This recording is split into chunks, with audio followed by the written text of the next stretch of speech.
масло и другие продукты первой необходимости и фрукты, ставшие приятной неожиданностью, скоро окажутся в доме Марем Шанхоевой. Такая помощь для них как нельзя кстати, тем более в период пандемии.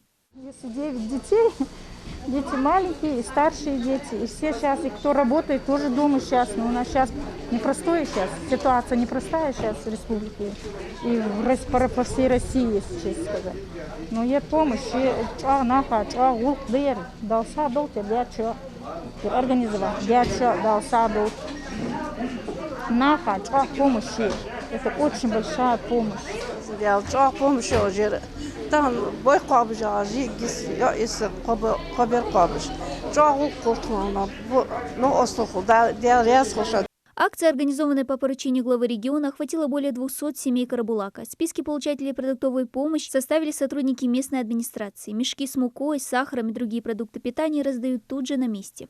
Данная акция, я думаю, это хорошая помощь малоимущим. Почему? Потому что в связи с тем, что у нас самоизоляция, поэтому продуктовый набор, я думаю, будет хороший подспорье. По городу Карабулак у нас проходит 206 семей. На данный момент вы видите раздачу данного сага, и с позволения Аллаха у нас все получается. Нынешняя у нас такая ситуация, мы знаем, по республике, по всей России. И я думаю, это будет хороший подспорье, потому что бал юхтош, нет такой голос. То есть дал эндалей, эта болезнь пройдет. Ярсага будет одной из составляющих частей, которые будут устранять эту болезнь. А в Магасе первыми продуктовый набор от главы региона получают Терлоевы. Малика одна воспитывает 3 детей, и для семьи это хорошая поддержка. Ведь в период пандемии выбираться за продуктами еще сложнее, тем более учитывая скачок цен. Это очень дорого стоит.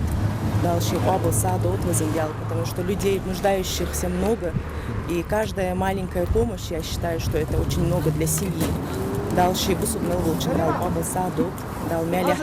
Продуктовый набор получают 58 столичных семей. В список попали самые нуждающиеся. Многие жители сами подъезжают к администрации города и получают сах. Акция уже стала доброй традицией, однако в этом году масштабы куда больше. Такое внимание вдвойне приятно, особенно в священный месяц.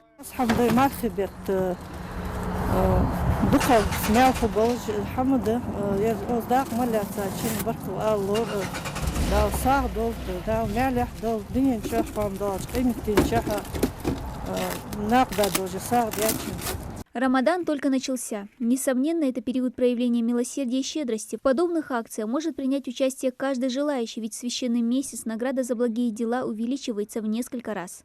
Дана Плиева, Идрис Ижиев, Магомед Белакиев, Асхаб Белакиев. Новости 24.